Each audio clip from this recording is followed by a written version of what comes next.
Well, it's a Monday, and that can mean only one thing. Once again, we're talking Greyhounds, and this week we're again talking Leisure. I'm joined once again by the exiled dub Tommy Lyons, a man who also has Mayo blood in him. Anyway, we'll get on to that a little bit later on. And I'm also joined by a man who had a weekend off watching his tortured Man United. Instead, he had a chance to watch his tortured Galway. Been beaten in the football and the hurling. George McDonagh, not a great weekend. No, Ian, I suppose. Tommy, hi, lads. It wasn't a great weekend. I dare say the Galway attack near the end probably mirrored the United defending over the previous 6 weeks, Ian. Pretty poor, but look, unfortunately, there's no second chances this year. And I've got to grin and bear it. Mr. Lyons is claiming to have some Mayo lineage, so I suppose he's entitled to that. He can gloat. But in the end of the day, the best team won. And I can testify to the fact now, George. I've gone to many a Connacht final with Tommy over the years, be it in the Hyde or in wherever, and he's certainly always been shouting for Mayo. In fairness to him, his father was a Mayo man, and he can't claim to be a new supporter. In fairness, because when Dublin were in the wilderness, at least he had Mayo to shout for in Connacht. You know what I mean? We might touch on the football again later on. George, a good weekend in Galway, I believe. A good story on Friday night. Yeah, which is the one night's racing this week, due to the rugby on Saturday, but a very poignant story, I suppose, but a lovely story on Friday night. We had, for the last 4 weeks, been running the Liam Brussels Memorial Stake to commemorate Liam, a great character of the Greyhound game and a great supporter of many of the tracks. And the Ducking and Diving Syndicate is a syndicate put together by a few guys that include Liam's son Paul, and they finally got their hands on the trophy. Some friends of theirs won it 2 years ago, but on Friday night they got their hands on the trophy. Double Good, who normally does his running down the back straight, and once again done it. Crow Lizzie led for Patrick McDonagh and Williamstown for a fairway, and they were hoping for success. Led to 2.5 lengths at the down past halfway, but Double Good came with his customary run, took it up and lifted the prize for the Ducking and Diving Syndicate, one of whom is Paul Brussels. And I know that unfortunately they can't celebrate at the moment, but I think immensely take great pride for them to have won the stake. There's a fantastic trophy for it, plus the 1,500 quid that went with it. But when some people like that have ambition to win a stake that they sponsor most generously for the last number of years, it's a lovely story. I think in these tough times, it's great to see. And, you know, the Greyhound people and everybody, all just owners only, as we know, but everybody truly delighted, even the vanquished in the final, that they got their hands on the trophy. Yeah, it's a nice story. I believe they've had some good dogs in the past, that Ducking and Diving Syndicate. I recognise the name. They have a good dog in the Juvenile Derby a couple of years back. And yeah, that's a dog that was one in Galway as well. They're great supporters of the game, and sometimes I think from what I do believe, the lineup in the syndicate might change every so often because there's 3 or 4 guys in it, and I think one guy might have dropped out for a while because he was away. I don't know how true that is, but they're great supporters, and over the years when they've come, even when they're winners of graded races, they tend to come for a weekend to Galway. And they tend to target Galway, not because easy pickings by any chance, but there's a social aspect to the syndicate as well, and they do enjoy themselves. Yeah, I've been known to get to Galway myself the odd time, and for the social aspect, a great town. Listen, Tommy, a great weekend of racing. The Leisure has been tremendous from the start. We had some drama on Saturday night, but we also saw a Greyhound coming to the fore. Ballymac decided to say, listen, enough of this shadow boxing. Let's get back to myself and let's grab this competition by the scruff of the neck. Of course, he'd be aided by the fact that the likes of New In Session went out and a couple of others. But no, a brilliant display by Ballymac, and he's now firmly established as the one to beat in the competition. Yeah, as you phrased it well, actually, in shadow boxing, that's what seemed to be going on there for a while. Nothing really putting his hand up and saying, look, here, I'm going to go and win this Leisure. Ballymac did that on Saturday night. That was a terrific performance. The session was all say it. The winning time says it. He beat a good dog in Epic Hero. They kept Amazing Alice back in third. It's a really good performance. So he finally something stood up and said, look, I'm going to win the Leisure. And it looks like it will be him. Like, if we think back about, I think he finished 5th in the Derby final. He was probably a bit unlucky on the night. He just didn't get that run at the first bend. He was in great form. He had been peaked for the final in that competition. It looks like he's been brought to a peak again. He did 29.40. He'll break that again. He'll go better than 29.40 next week or the week after if he gets a clear run. He stands out now. As you said, we lost a couple of the runners that might have been towards the head of the market. So it looks like it's opened up a little bit for him. So I think Ballymac, it's his to lose now, is what I would say. George, I'd say it's no secret. You're not trying to hold this one back or anything like that. But if you were to pick one dog in the ledger, I dare say it'd be Ballymacwild too. Yes, no, and often lads in competitions, especially 5 round competitions, you're looking at the quarter-final stage being moving there, and that's when they tend to come to a peak. Where in a 5-week competition, you're halfway through the competition. You got to make your statement that the dogs are beginning to be brought to a peak. And I thought his performance on Saturday night was excellent. Really, really, everything went right. Ping the leads was gone. Let whatever has to happen behind him. He has stamped his authority on the competition. What is he, about 2-1, 9-4 favourite to win it now? And his semi-final draw is quite kind as well. He's in the red jacket. There's not that much pace really to the wide outside area. He should lead round. And as we always say, it's my view always, Ian, when it comes to semi-finals, the object is to get to the final. And you could be bet long odds on that he will be in the final. So he is really in pole position. His performance, okay, the first try earlier on wasn't, but look, he really stamped his authority on it. I concur with Tommy's view on the Derby final. His race was over really passing the line first time. His opportunity was gone, but he's been brought back. Liam Dowling has done tremendously well to bring him back to peak concert pitch for this task at hand. And I think he, as you say, he's in pole position. He should win it. We all know there's always a little caveat that something can happen, but he is the one that you'd really like to be on if you held a voucher at the moment. Yeah, I'll tell you what we'll do, lads. We'll go through the 4 heats, and it just so happens that we're going to start with Ballymacwild because, well, he was the first heat winner. We touched on it there, Tommy. Epic Hero ran a big race in defeat. Well housed on the fence, that was the key. He went up strongly. He's only a length and a half off Ballymacwild into the back straight. Stuck with him gamely for much of the way. In the end, Ballymacwild just a little bit stronger, wins by 3.5 lengths. But in defeat, excuse me, Epic Hero is doing 29.64, which stands up to the form of the competition. It's one of the best runs of the competition, but Ballymacwild, as we said, a class act. Epic Hero second. And Amazing Alice, luckily for Ballymacwild, perhaps she did miss the kick because she does dive in for that rail again. She sat in behind him, got to the rail and moved third on the bend. And once she moved third, nothing's going to pass her because she's extremely strong. But there wasn't an awful lot to be said, really. 3-1-4, that's the way they went around the corner.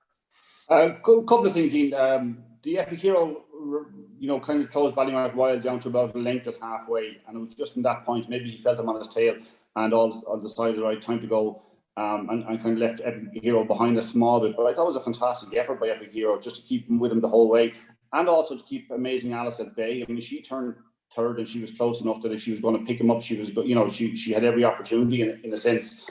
I think it was a strong run. I think the clock probably defined that she didn't pick him up because of 29.64. You said, Ian, that's a fair run. It was about as straightforward a race as you could see, just 3-1-4 all the way, and Ballymacwild just purely dictating it.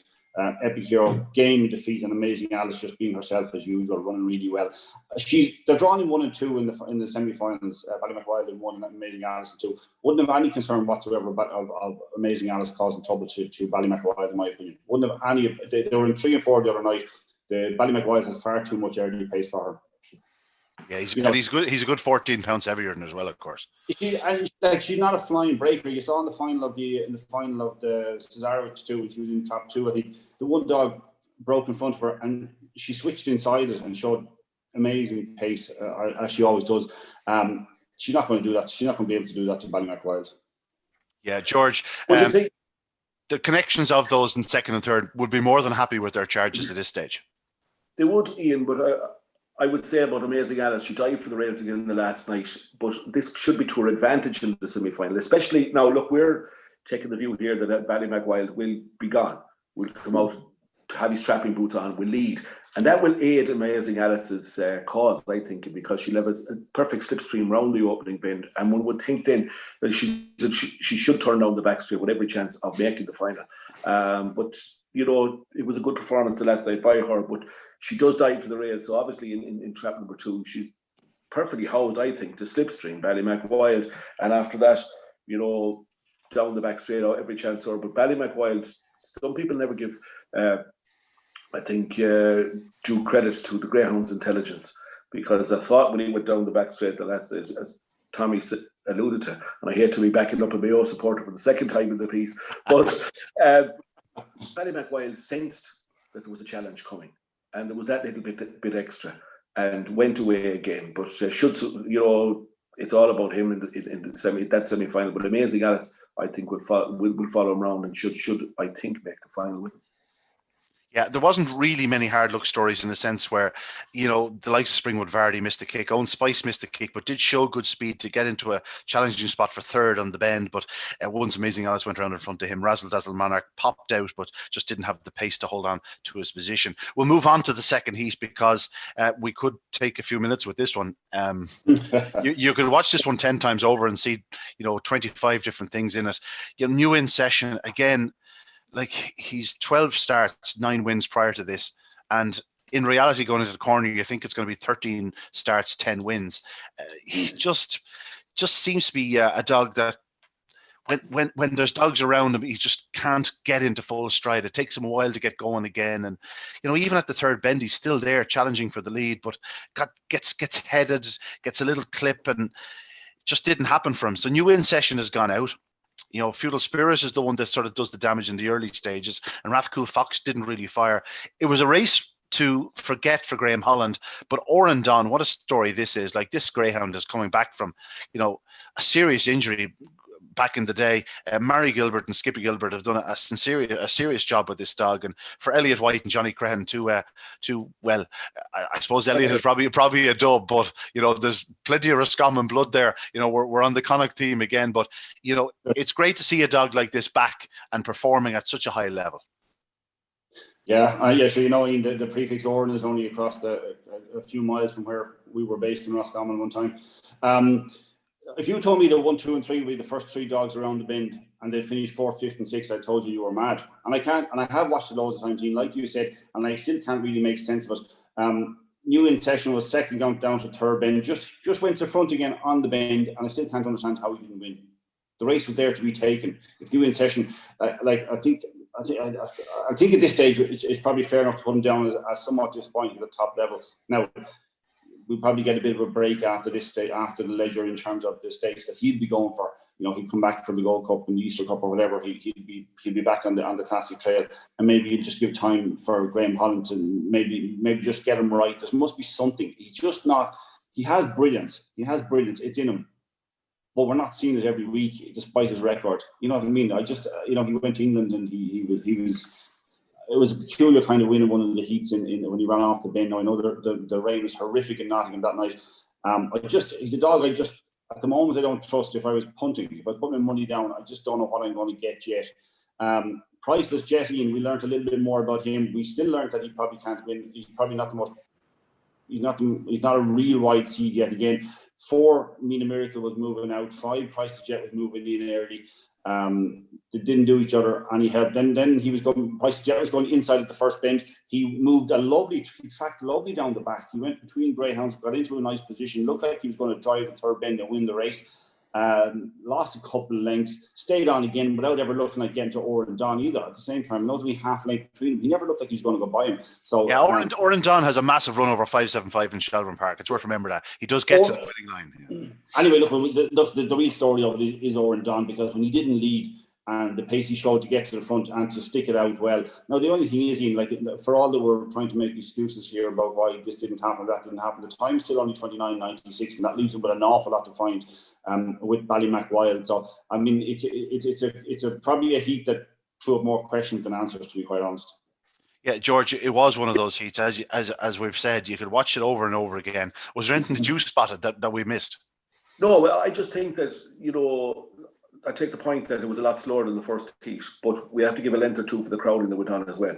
You'd have to be disappointed when you were in session. There's times when something has to click in upstairs and you've got to make the race your own. Is he a bit wheezy? I don't know. But Oran Don deserves great credit. That Gilbert's of great people to prepare a dog for a target, but the wide running style suited, really, really suited in this quarter final. So we've got to take that into consideration, that in fairness, he got a solo right down the outside. Done a Priceless Jet, came through a fair bit of trouble. Mina Miracle, the run to the bend isn't long enough, I think, or it could do it shorter. Maybe that'll slow them up in front, will pick her way through them. But Priceless Jet is not going to be involved in the business end. He showed very good track craft, I thought, and pace was extended down the back straight. But Oran Don done what he had to do. Those on the inside, You'll always have trouble, and I think even in semi-finals, one of the two of them is always going to have trouble. This was the quarter-final where all the bother was in, but you would have to be disappointed with you in session. Look, there might be a little niggle there. We don't know. They'll take them away and they're preparing for other targets. But in the context of the ledger, all Oran could do again was qualify. Done so down the outside, and we'll have an outside chance. But again, we're factoring in that he will possibly need a bit of bother on his inside to advance and maybe to lift overall honours. We sort of did intimate last week. It's one of those races, in hindsight, if you look at it, if New in Session had been drawn in Trap 2 and Feudal Spirit in Trap 3, Session probably wins in 29.50 or 60 and does it rightly. Just off the second bend, he did get clipped from behind. And any dog is a clip from behind, you just fear that maybe just a little tweak or something and maybe muscular. Because going into the third bend, I thought he should have qualified. Moving on, Heat 3. George outnumbered. He did it the way he should have done it. Ballymac Anton, though, is still there, survives the scare because this was very un-Ballymac Anton-like. He completely missed the kick and looked out with the washing in the early yards. Completely. If you just looked at the race and didn't know what was going to happen, you just look and you see, oh, this dog, that's him gone as well. But outnumbered, railed really, really well. Ballymac Anton, I thought, done very well to do what he done in the end, qualify, might nearly won another 5 yards. But it was unlike him. It's unlike Liam Dowling targeted most of the time to miss the kick so badly. But look, again, I put it down to trapcraft. And I know, I could go back to the different Limerick track, but even in this Limerick track, you need a bit of trapcraft going around there. And he showed it, to be quite honest, to get them to qualify. But outnumbered was a superb performance, railed very, very well, I thought, and put up a very good performance. When you look back, Cash Reddy, look what he done. He qualified for the semi-final, gives himself a chance of outright success. But Ballymac Anton certainly put up a very, very good performance to qualify and overcome that very, very slow start. Wouldn't want that to happen again.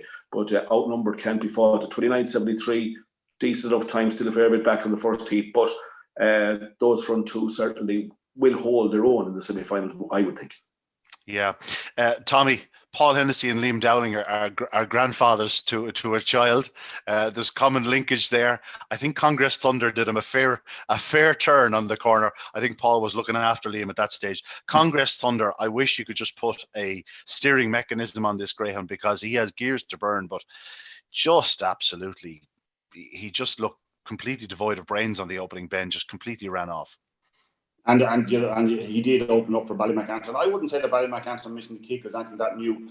I think I said it last week. He's missed it before, but this was really badly missing the kick. Well, I just watched it a good few times, and I thought more than anything else, he kind of hesitated for a second. Whatever happened, did he get caught slightly in the trap or something? There was something that slightly happened that wouldn't normally happen with him. I think he would have qualified anyway because he's got that sort of power and pace. And in the time, I think he's capable of doing that sort of time. He did 29.80. He's capable of doing that in his sleep. He's just a terrific dog. But yeah, exactly what you said about the first bend, Trap 3, the Congress Thunder dog, just seems to, I don't know, it's a frustrating dog because it has loads of pace. It mightn't have the brilliance of New in Session, but it's pretty fast. I mean, you could think going up to the bend there where it's turning in a tight, maybe share a second place. Has the advantage certainly of the inside line. If it goes around in second place, you're thinking maybe this will win.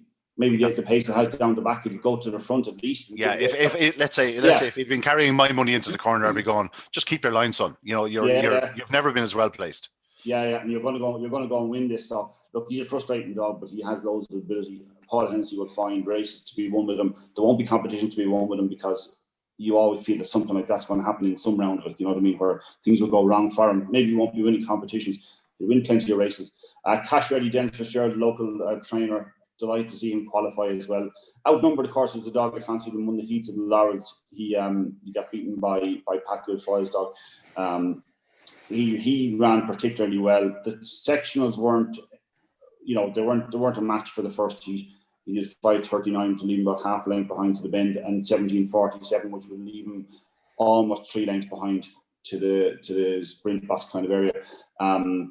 Or to the third, almost to the third bend. It would leave him a bit behind and a bit to find. But as you said, I think you pointed out to me rightly when I fancied him in the Laurels heat, you kind of had him down as maybe slightly inconsistent at traps and that sort of stuff.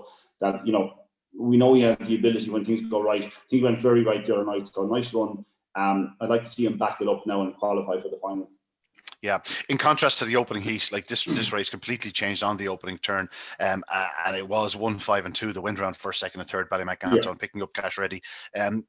Like, blast off fire thankfully did get up and ran on, because he was given an awful purder at the opening corner. Magical Jasper just lost his chance on the bend too. He was pushed off, and once Ballymac Ganton slipped around in front of him, his chance had gone. So off the second bend, the three in front knew they were qualifying. Yeah, exactly. It was reasonably straight. Well, it was left to be straightforward after the first bend, but in fairness, outnumbered, popping out in 29.73, you're going to qualify regardless. Yeah. The final heat of the round, lads, and this went to Ballymac Kingdom, another winner for Liam Dowling. He's 3 now into the semi-finals. Ballymac Kingdom showing his, we always knew he had power, of course. He's the Corncook Cullen winner. He has some exceptional form on his card. This was one of those races where he didn't really get involved until it was nearly all over. He just stuck his head up on the line. Black Parachute, we've said it before, and I did put an asterisk on it last week, that, getting a clear run, he'd probably win. It was probably his own fault on the opening turn. He just stayed to the middle, moved off a little bit, trying to avoid a bit of traffic, and probably caused his own. But he's just one of those dogs. He needs room to race, and it just didn't happen for him, Tommy. I think the losing of the race for him was that he couldn't get a full length and knock by flight to the bend. He was about 3 parts of a length up going into the bend. Not enough to be able to hold the rail's position. So as you said, then he had to find an alternative way around the bend. It didn't work out for him. He got a bit of bumping. I like Ballymac Kingdom's performance yet again. The clock is obviously way back on what's going to win it. He's a dog I've actually kind of struggled to get a handle on a little bit, Ballymac Kingdom, because I really don't know what to make him. I thought the knock by flight, that local dog, Kevin McLean's dog. I say local, it's Clonmel, but it's local enough. I just think he's another.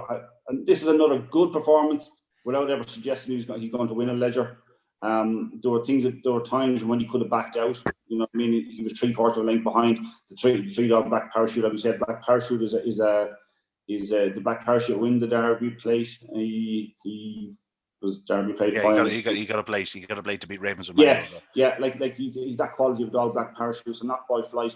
To when you're 3/4 length behind a dog like that, you can easily pull back and lose it. He didn't, in fairness to him, and we've talked about it before. He's a real tight railer. I was quite impressed with him. I think comments say rail running. He just rails everywhere. He got to within half length. He's beaten half length in the head. I think it was a terrific effort for such an inexperienced dog. Again, he's going to have to find something extra to go and win the Ledger, but at least he's in the semi-final. Tricky draw next week, but at least he's there. Yeah, but the two we haven't really mentioned, Georgia, their new in hero, who actually showed good early speed to lead into the opening corner, just ahead of Mingler's Popeye, got a bump, was sort of shuffled back a little bit, but came again to challenge off the final bend, hit the front, looked a likely winner until Ballymac Kingdom came and stole it from him. He did. He got a fair tip at the first bend. Now he was off balance, but you rightly say he performed well to qualify. Ballymac Kingdom has plenty of stamina. We know that it was a good effort. But again, your Black Parachute point is well made in the fact that, again, that first bend, sometimes you just need that extra bit going into the bend. If he cleared round, it was a different result. But all they can do is qualify. But Ballymac Kingdom will certainly pick up. If there's any bother anywhere in the final, or semi-final, he's going to pick it up anyways. And he's probably another one that his style of running is probably ideal to make a final, because if there is anything, and there can be at that first bend, bit of issues, he would certainly pick them all up. Yeah, just one that has mentioned there, Mingler's Popeye. He ran a good race in feet. He ends up finishing last, which probably doesn't do him justice.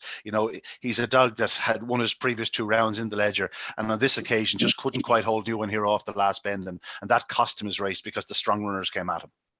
It most definitely, and again, if the first bend as well, he would have lost a couple of stride pattern as well at the first bend, and you have to factor that into it. And as you say, he was done by the stronger finishers coming home, but it was a very, very good performance by him to get so close. But again, if you go back to the first bend and we talk about New One Hero getting the little tip, it also affects the dog on his inside, Mingler's Popeye, and maybe those couple of strides, unfortunately, if you want to be really down the analysis side of the things, technical, that those 2 strides that he maybe was put off his stride might have cost him dearly at the end.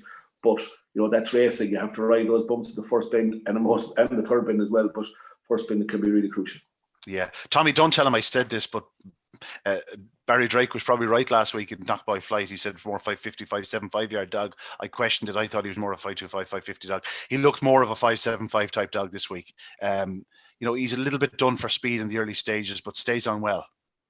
I think what they'll do with him is they'll go back to 525 for a while, just to sharpen him up, because he has a lack of experience. It's a big ask of a dog to go into a ledger with so little experience. Coming straight out of a novice company into a ledger is a huge ask. So I wouldn't be surprised, just for the sake of sharpening him up a bit, and maybe he'll learn a bit to go back to 525, even if just for a couple of runs, just for that a bit of extra experience. But he'll stay 575, but I think he's fine at 550. I think all that's wrong with him at the moment for the ledger is that it's a lack of maturity. That's all it is. I like him. And in fairness to New In Hero, we should just point out that when he was trying to get through along the inside of Mingus Popeye at the last bend, between the last two bends, he just got held up 3 or 4 times at that stage. And for a middle seed, going trying to get through along the inside, his natural inclination is to kind of edge off a little bit. So he was getting bumped a few times. That probably cost him the race as well. So I mean, that was a funny heat. The result was what it could have gone any one of 5 ways. Let's be honest about it. It was at the final bend, lads. It was anybody really to qualify, wasn't it? But again, to back up some points. Not by Flight, his only 7th race in his career, will certainly benefit from the experience of being in this competition. But New In Hero, again, look at the experience. What is he? 23, 24 runs. That experience aided him at the final bend as well to get through. Yeah, New In Hero is one of those dogs that sort of flies under the radar. Like, he's had the 24 starts now. He's won 4 times, been second 6 times, and third 9 times. Rarely out of the frame. And if you look at all his starts, it's basically all been in very top company, because he won a good unraced stake, I believe, as a pup. And since then, he's always been in hot company.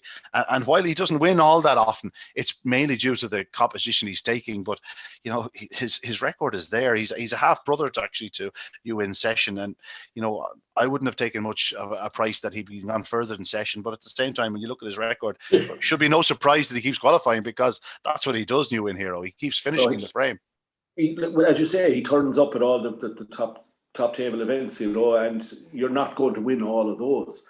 And sometimes there's an opportunity. Look, we don't know what's going to happen here. He's I think he's about 20, 25 to 1, is he, to win the competition outright? I'm not too sure. You would imagine so, yeah. You'd imagine so. You don't know, but this again brings that argument to the plate, in the fact that he has turned up at all the top grade events and has showed up there. And naturally, the percentage strike rate, you're going to look at it first. You're going to think, but no, look, you got to look at the quality of opposition as well. And he has performed very, very well. And at that level, when you're not quite the extreme top level, but just maybe like the Galway footballers. That's beautiful. That if that was in Katie Taylor's fight on Saturday night, you would have got a 2-point warning for a low blow, Mr. Fortune. But I will take it, the fact that I have that culture on Tommy's beloved Mayo, just to hope some celebration for somebody. I think Tommy has it covered between Dublin and Mayo anyway this year. Listen, we'll take a quick look at these semi-finals, because they are 2 cracking contests. Although I'm looking at them. Ballymac is going to be a short price. Well, he would be a short price favourite if bookmakers were on site. Again, Bet Brown did price it up this week. We must give them a mention, Tommy. They're doing us a service, but Ballymac should start a warm favourite, let's say, for the opening semi-final. You'd imagine, barring accident, he traps on terms, he'll be very hard to stop. Like, there isn't a huge amount of early pace in it. He looks a 1-on-1 almost to lead. Trap 1 is fine. I mean, it's the hotter of the 2 heats, and yet he stands out. That'll tell you where he should stand. If he was 9-4 to win the competition outright, it's an unbelievable price, because he looks a penalty kick to get into the final. Amazing Alice doesn't quite have that early pace to affect him, I don't think. Ballymac Kingdom certainly does not. By Flight is in trap 4, which is a real test for a dog that wants inside.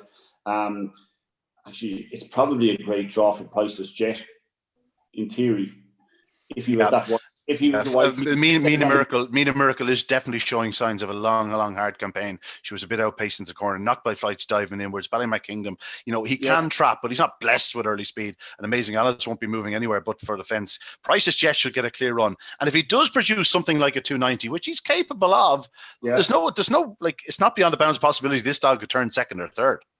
Well, I think he has to, right? Because the points that we made in the past is that he while he's a wide seat, he's going to go in tight at the first bend. He's going to go in tight at the third bend, which cost him the other night. And we have two of the tightest railers in the competition are in the race, Not By Flight and Amazing Alice. He has to be in front of both of those going down the back. Has to be, absolutely has to be. Even to qualify, if you ask me, he has to be in front of both of those going down the back. Otherwise, he's out of the competition. Now, this is an opportunity to do it. This is an opportunity to go and turn maybe second or third, second maybe even, and we might see what he can do then. I suspect if he does get a clear run like that, because I would expect Ballymac to be comfortably clear at that stage, it'll be interesting to see what pace the Price of Jet can show. This could be a true test or true mark of what he's going to be capable of next year. Price of Jet. Yeah. This is a good opportunity to show it. George, Ballymac Wild is like the Dubs. He's just sitting there waiting to show his class. Ballymac Wild, you won't be opposing him. No, I won't. And a couple of years ago, I probably would have said in the red jacket of Manchester United, he's unbeatable, but there's another red team, unfortunately, doing that now. But no, technically, in fair, lads, this probably, when we look at this in an overall context, you say that, yes, it's Ballymac Wild will qualify and the race will be intriguing. If anyone was betting in running turn the second bend, Tommy, I'd say you'd have the fingers would have to be very, very quick. But Amazing Alice, I think, will be able to track Ballymac Wild around, and possibly Ballymac Kingdom will be finishing, but Priceless Jet, if he has the noose to stay out wide, could avoid anything at the first bend. But you rightly say he needs to be in front of the inside through the Not By Flight. His position at the second bend will determine whether he can qualify or not, Tom. He would need to be at least third and a forward-going third, not having got a little bit of a tip. But Ballymac Wild will get round. I'm going to say Ballymac Kingdom will qualify as well. And put me head of the block and say Not By Flight, right, just as well. This is one of those races where if it was over 5-2, 5-5, 50, 5-7, 5-600, I'd fancy Ballymac Wild to win all of them. In fact, I think he'd nearly win up to about 675 yards because I think he'll keep going. I think he's very strong. I just think he's an absolute certainty if he traps on terms. And I'm not asking for him to fly out. I just want him to trap on terms, and I think he'll win. Simple as. The second heat now, I'm not going to be as brash or as bowled about this one. This is a cracking little contest in a sense where you could probably make realistic claims for I don't want to do a disservice to Cash Ready, but he's the one I'm struggling to make a claim for. But I could certainly give Epic Hero outnumbered Ballymac Ganton. Even You Win Hero and Oran Don, big claims in this contest. This if you offered any of the connections third spot here, they'd take your hand off right now. They would, most definitely. I think, again, it's about getting the final. Epic Hero, you would be thinking, after his excellent effort the last night, would probably be well fancy to qualify. I think he'll get around in the rails. Outnumbered, will run well. Cash Ready, I take your point. Oran Don, I think, will qualify because I just think he'll keep far enough wide. He'll show enough pace down the back straight. Where he's going to qualify in the three, I don't know. Ballymac Anton won't be a slow way. Again, you can make the argument that 5 of the 6, yes, will have a fair chance of them getting to the final, but it's all about luck and running. I'm going to tell you that Epic Hero, Ballymac Anton, and I'm going to go Oran Don. Oh, there we are. We might have prediction times. Tommy. This is turned very American where we give real hard predictions and things. Tommy, what's your lock of the week? Well, I hope Cash Ready qualifies, obviously, because I know Dennis well, and Dennis is an extremely capable trainer. He really is. Doesn't tend to have too many runners on the track, but when he brings them to the track, he brings them there in great shape. He's obviously, I'd love to see Cash Ready. I do understand. I don't know how it's going to happen, but then again, I find this a tricky heat. I'm kind of more siding with Epic Hero just because of the draw. But at the same time, he can't afford to let Outnumber get a length on him early. If he does that, he's in trouble. Because he steals the rail on him, and then steals the rail, and all of a sudden you're looking for a way. Yeah. And Epic Hero isn't exceptionally strong over the trip in the sense that there are enough dogs in there that would worry him. I think Ballymac Anton is the one that you say is your lock. He'll qualify.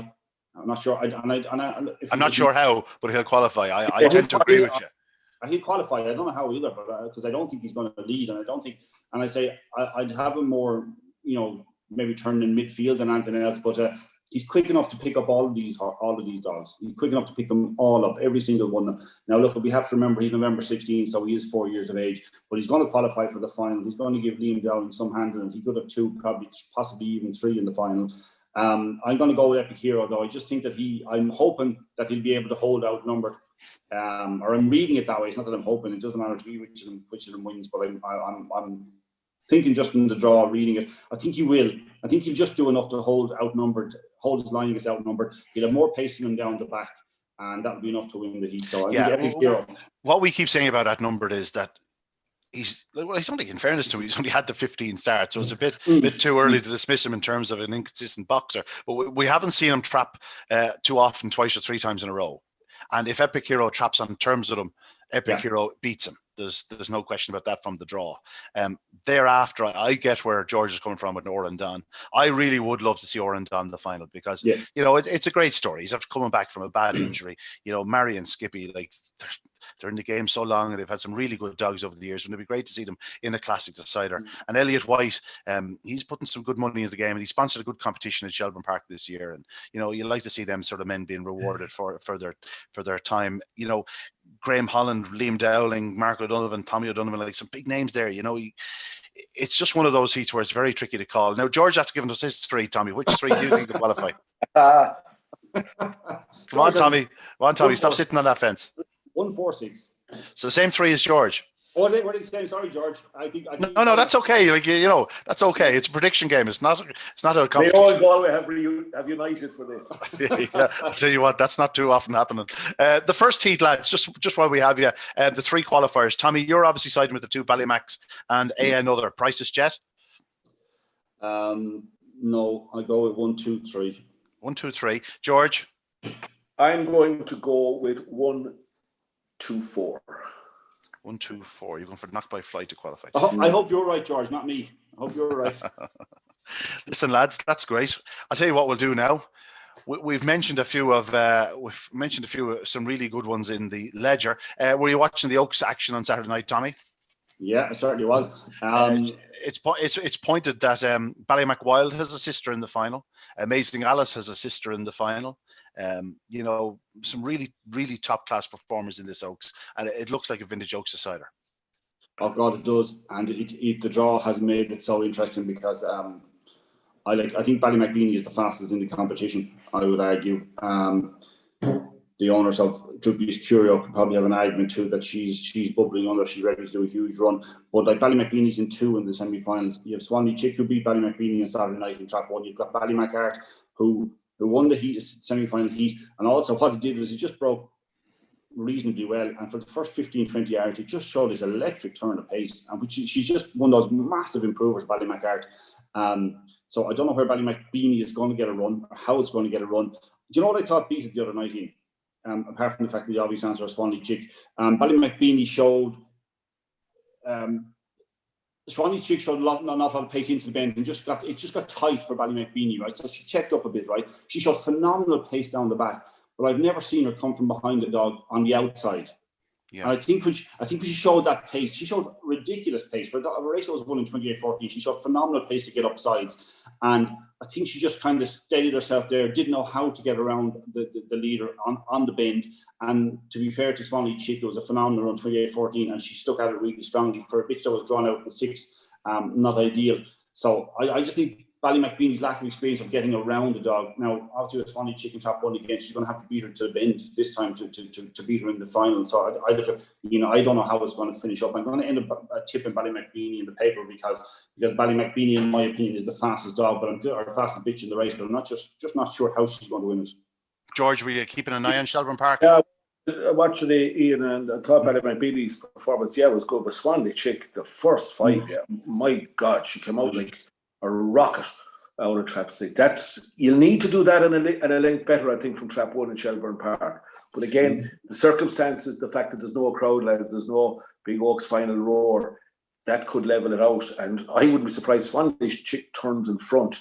I think, given connections, they'll have her cherry ripe for the night. I just have a sneaky feeling that for once, my beloved Red Jacket will come home.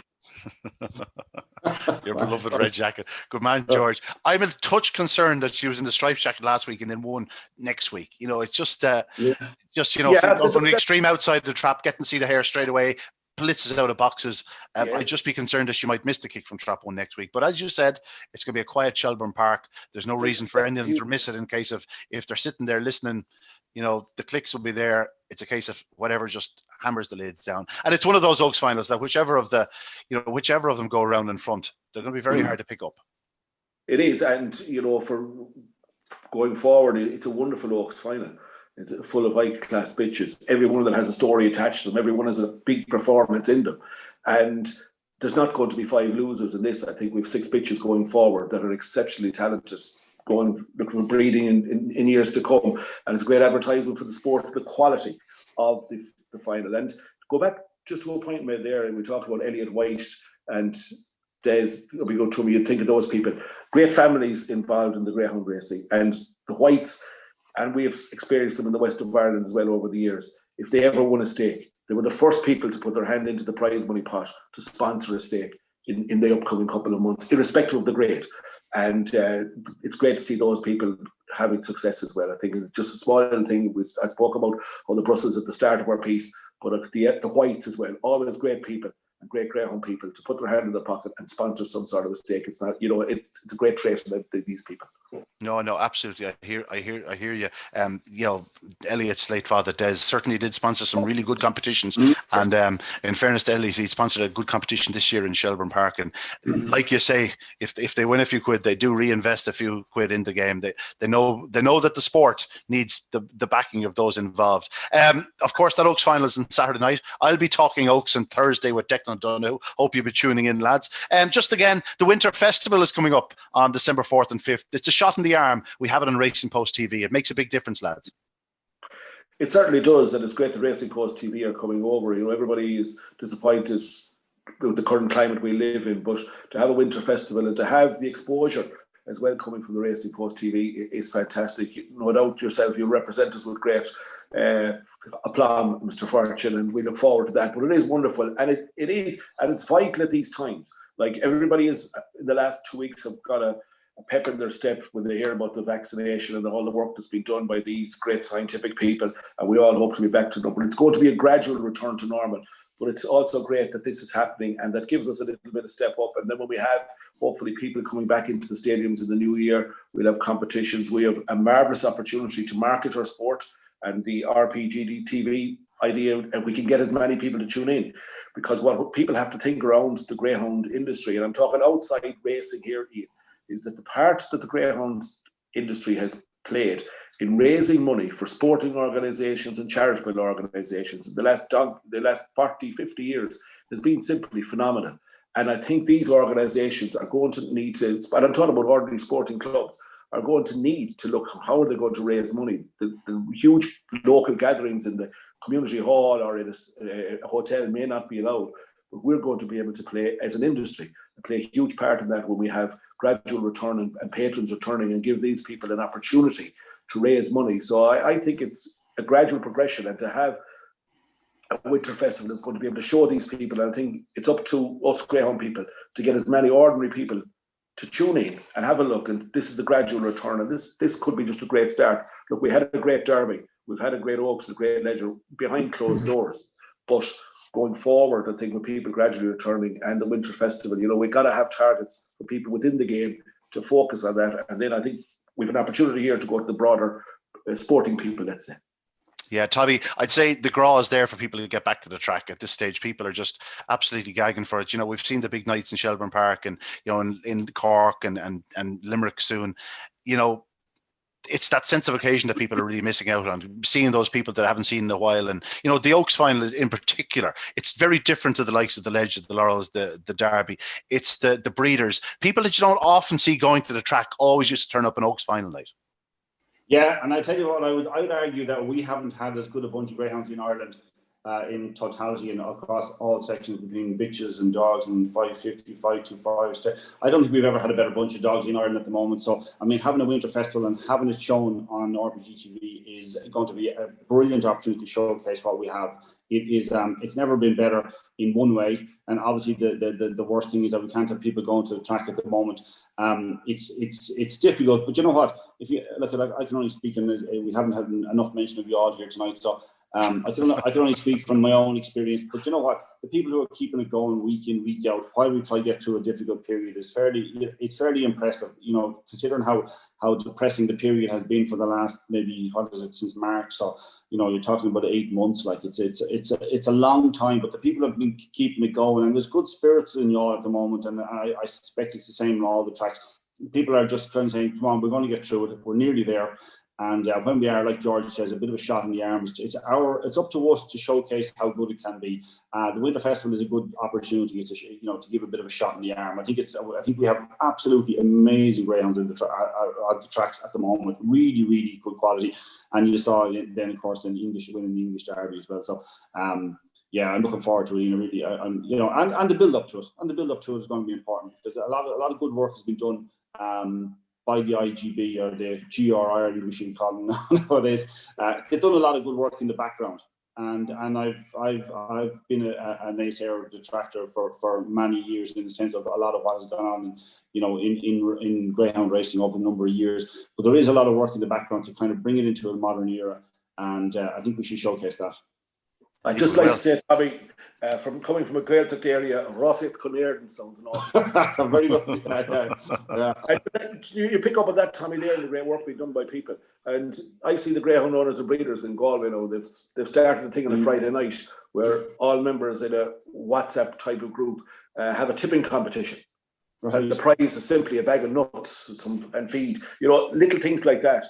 I think the people on the grassroots. Would they be salted now or dry roasted? Have ate peanuts once ever in my life, and threw the first one away. I couldn't comment, Mr. Fortune. I don't know how anybody ate the peanuts.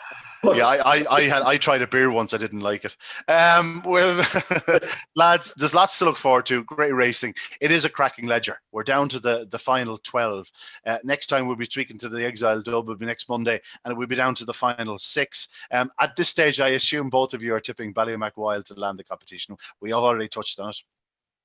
Yes, for me, Ian, and how I'd love to be commentating at Limerick, just as he turned off the home bend 2 in front, and just say, in the beautiful red jacket of Manchester United, Ballymac Wild. Tommy? Maybe this sport isn't for George after all. On that note, I think we'll say good luck. That's it. We've been talking Ledger. We'll be talking Ledger another time next Monday. Join us then. Of course, don't forget, on Thursday I'll be talking Oaks with Declan O'Donoghue. 2 cracking competitions going on at the moment in Ireland. Lots to look forward to, including the Winter Racing Festival. We'll see you soon. Join us next Monday for more Talking Ledger.